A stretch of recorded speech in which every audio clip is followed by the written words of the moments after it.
Hey, the snake is still squeezing like crazy. That's incredible. Anacondas are probably the most powerful snakes in the world. What's happening Hey, inside welcome these coils YouTube. to generate this much force? This is my sit-and-go video.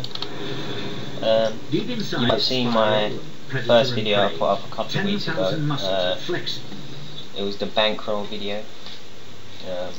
In that video I said I was going to do a few sit-and-goes. And I did record a couple, but it was all too long, or the file size was all too big to put up on YouTube. And I've been busy the last 2 weeks as well, man, so I haven't been able to stick out on any sit-and-goes. But I'm going to sort it out now, man. So this is going to be my first sit-and-go video.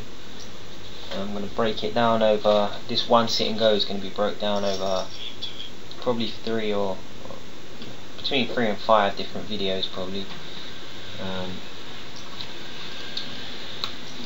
Yeah, basically in these videos I'm just going to talk about position,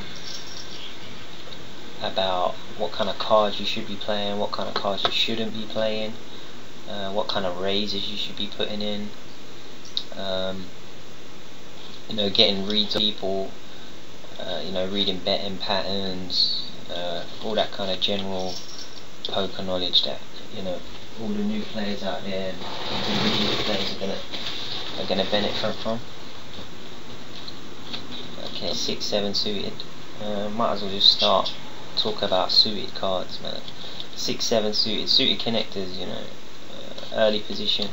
It's not worth calling me them. A lot of people who play poker on the internet, these sort of like low stakes poker games, are always tempted to call with any 2 suited cards. I mean, the majority of them people definitely call with suited connectors. I normally like to limp with them, but generally suited cards, they actually make about 2% difference to your hand. I mean, what is 2%? 2% is nothing. Basically what I had there was a 7 high. I mean, that was my hand. I mean, don't play any suited cards just because you think, oh, I might hit a flush. People who do that are generally just bad poker players. I mean, you might win a pot every now and again, but in the long run, you're gonna go broke playing suited cards. Generally, I don't care about the suit. I mean, if you get an ace king suited, yeah, it's just just makes it that 2% sweeter. But don't fall in love with suited cards. Like, it's bad poker. Poker is generally a game of patience. If you're not a patient player, then you're not going to be a very good poker player. If you're patient, and you wait for hands, you don't play silly hands like small suited cards, any 2 suited cards, you're going to generally do well, man. What I'm going to talk about as well in this first section of the video is position. Basically, what I got a straight on the flop, but there's a flush draw out there. I got 8, 9, 10 jack queen. So what I'm going to do, I'm going to put in a 90 chip bet. Okay, what this bet does, alright, it's basically like asking a question. I'm asking the other players on the table, have you got a flush draw? Okay, someone's answered me by calling my bet. So what I'm going to do now, because he might have 1 diamond in his hand, is I'm just going to make it 90 again. Alright, he's probably got a flush draw, but I'm not going to check, because if I check he'll probably go all in or something crazy. But the likelihood he's got a flush draw, so I'm just going to make it 45.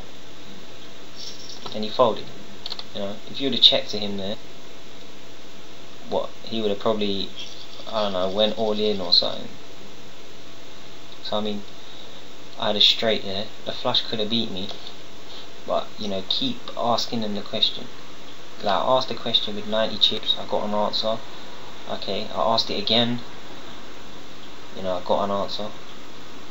And then on the final hand, he was obviously fishing. He had 1 diamond in his hand. Jack 9. I'm only going to limp here because just only 75 raise. Okay, fold that. But yeah, it's what they call firing your gun. You got to keep firing your gun at these people. If you had the the flush draw, he would have probably used it. You know.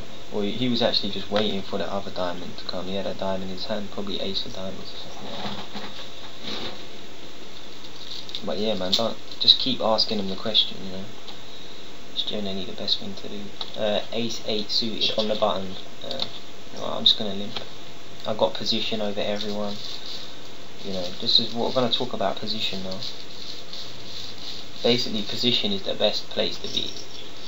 I mean, what people mean by position is this dealer button right here. You got to be evaluating your hands, you know, according to your position on the table. See, now I got to see all these people act before me because I'm in the best best place in poker. I'm on the button, so I get all this information of people. So like, you put a bet in and there was a re-raise, so I'm just gonna fold. So poker's a game of, what they say is poker's a game of limited information. You have limited information on what your opponents have got in their hands. The only way you can get information is by seeing them act first.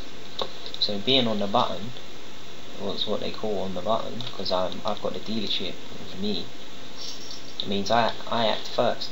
So I get to see everyone bet before me, which gives me a lot of information on what the other players are holding. So that's why an ace 8 suited is worth playing on the button.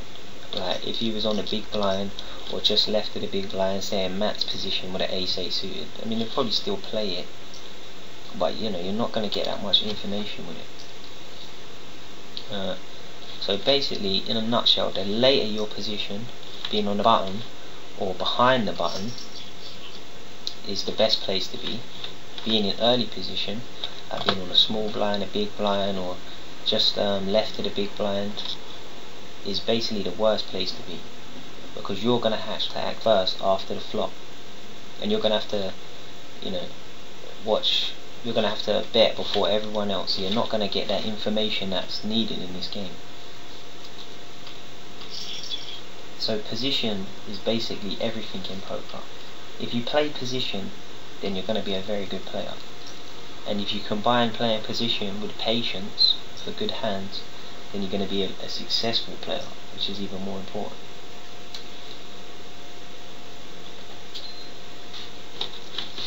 So I'm still in late position, which is good. You know, dealer button's going to be here. I consider myself still in late position on the next hand, really. But just to emphasize how important position is, I mean, if you're on the button or just behind the button in late position, then, you know, if you get like ace king, or not ace king maybe, but like a big ace like ace 10, ace queen, ace jack, and you're on the button or just behind the button, you should be raising it about 3-4 times the big blind. If you get that same hand, ace 10, ace jack, ace queen, in early position, like on a small blind, big blind, just left of the big blind, you really shouldn't be raising it, because you're not getting enough information from the other players, you know, as to what hand they got. And even if you raise it, someone calls, it comes to the flop, you're going to have to act first, and you're just not going to have any clue what your opponent has got. So I wouldn't really advise raising with you know, big aces in an early position.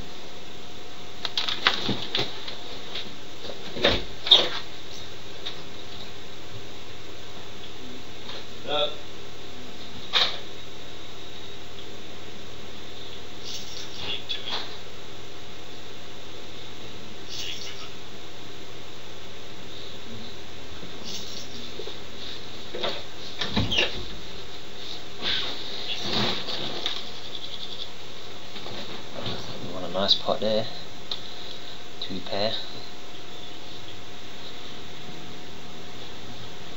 So now I consider myself kind of like middle position, and queen 8's not a great hand.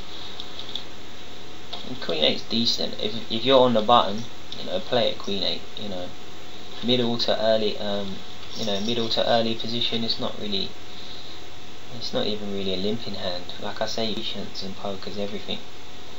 You know, hopefully I'm a teacher.